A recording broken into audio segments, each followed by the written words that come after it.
আসসালামু আলাইকুম রহমতুল্লাহ। স্বাগতম বিল্ডিং ওয়ার্কিং সিটি ইউটিউব চ্যানেলে এবং ফেসবুক পেজে। আজকে আপনাদের সাথে কথা বলবো ছাদের সেন্টারিংয়ে গ্রিল কিভাবে ফিটিং করতে হয় সেই বিষয় নিয়ে, এবং বিম সেন্টারিংয়ে কী কী গুরুত্বপূর্ণ বিষয় রয়েছে সেগুলো তুলে ধরার চেষ্টা করব। আশা করি আপনারা ভিডিওটি না টেনে শেষ পর্যন্ত দেখবেন এবং আমাদের ইউটিউব চ্যানেলটি এখনও পর্যন্ত যারা সাবস্ক্রাইব করেন নাই মন চাইলে সাবস্ক্রাইব করে দিয়েন, এবং ফেসবুক পেজে যারা আছেন ফলো দিয়ে লাইক কমেন্ট করে মতামত জানাবেন। বন্ধুরা, গ্রিল সেন্টারিংগুলো একটু হিসেব করে করতে হয়, কারণ যে কোনো এক সাইড থেকে হিসেবগুলো মিলিয়ে নিতে হয়। কিভাবে হিসেবগুলো মিলাবেন? একটা গ্রিল থাকে 3 ফুট বাই 3 ফুট, আপনি ডাসাগুলো ফিটিং করতে হবে 3 ফিট বাই 3 ফিট, অর্থাৎ সেন্টার টু সেন্টার হিসেব করতে হবে। এই গ্রিলের ডাসাগুলো একটু মোটা লাগে, এটা 2 ইঞ্চি লাগবে, 2-3 ডাসা। তাই সেন্টার টু সেন্টার হিসেব করে দাগা ফেলাতে হবে।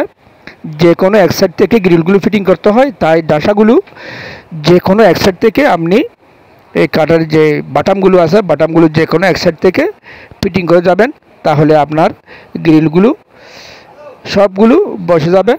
যদি এটা মাপ না দিয়ে এটা বাটামগুলো মারেন অর্থাৎ ডাসাগুলো মারেন, তাহলে কোনো দিনে গ্রিল ফিটিং করতে পারবেন না। যে বিল্ডিংয়ে গ্রিল সেন্টারিং হবে সেখানে অবশ্যই গ্রিলের মাপ দেখে ডাসাগুলো ফিটিং করতে হয়। আমি গ্রিলগুলো বানাইছি 3 ফিট, অনেকে 2.5 ফিট বানায়। তো 3 ফিট হিসেব করে আপনি সব ডাসাগুলো মেরে যাবেন, তারপরে ডাসার তুকগুলো দিয়ে দেবেন সুন্দর করে। দেখবেন খুব সহজে আপনার সেন্টারিংয়ের ডাসাগুলো ফিটিং হয়ে যাবে, এবং গ্রিলগুলো প্রতি ডাসার উপর পড়বে জয়েন্টের উপর, অর্থাৎ একটার 2টা গ্রিল 2 পাশে এসে জয়েন্টের মাঝখানে পড়ে যাবে বাটামের উপর। তাহলে গ্রিলগুলো আর এদিকে দিকে লড়াচড়া করবে না, একদম টাইট থাকবে। তাই চেষ্টা করবেন ঠিক এইভাবে।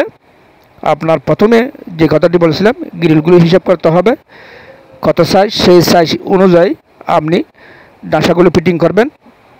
এবং যে বিমের কথাটি বলেছিলাম, বিমে যে সেন্টারিংগুলো দেওয়া হয় সেগুলো যাতে পানি সুক না করে সেভাবে সিমেন্টের যে শটগুলো আছে শটগুলো মেরে দেবেন, এবং নিচেও মারবেন উপরের সাইডেও মারবেন, তাহলে পানিগুলো সুক করবে না।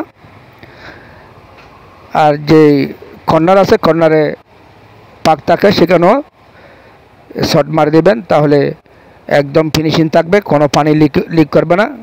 কারণ ডালাই করার সময় অনেক সময় দেখা যায় এখানে পানি চলে যায় সিমেন্টের পানিগুলো। তাই চেষ্টা করবেন এভাবে ঠিক শট মেরে কাজগুলো করার জন্য, তাহলে আপনার সিমেন্টের পানিগুলো একটু নিচে পড়বে না। আর এই যে গ্যাপের অনুযায়ী আপনি ডাসাগুলো সবসময় ফিটিং করবেন। কোন গ্যাপ কত ইঞ্চি হিসাব করতে হবে সেটা হিসাব করে ফিটিং করতে হবে। এরপর বিমের সেন্টারিংগুলো দেওয়া হবে। আর বিল্ডিং নির্মাণ কাজে সবচেয়ে গুরুত্বপূর্ণ কাজ হলো লেবেল। আমি বারবার একটা কথা বলে থাকি, লেবেল ঠিক মতো না হলে আপনার ছাদটা অ্যাকুরেট কোনোদিনও হবে না।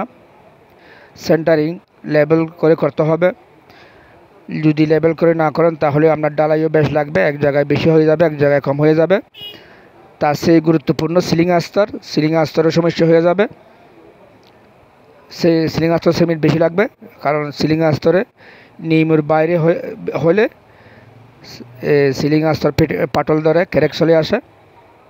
তাই লেবেল বিল্ডিং নির্মাণ কাজে লেবেলটা খুব গুরুত্বপূর্ণ। চেষ্টা করবেন একদম ঠিক লেবেল ধরে কাজগুলো করার জন্য। একটা ছোট্ট করে একটা ভিডিও করেছি, বেশি বড় করিনি আজকে, 4 মিনিট 38 সেকেন্ড। ধন্যবাদ সবাইকে। সবসময় আমাদের পাশে থাকবেন, নিত্য নতুন ভিডিও নিয়ে আসে আপনাদেরকে দেখানোর চেষ্টা করব।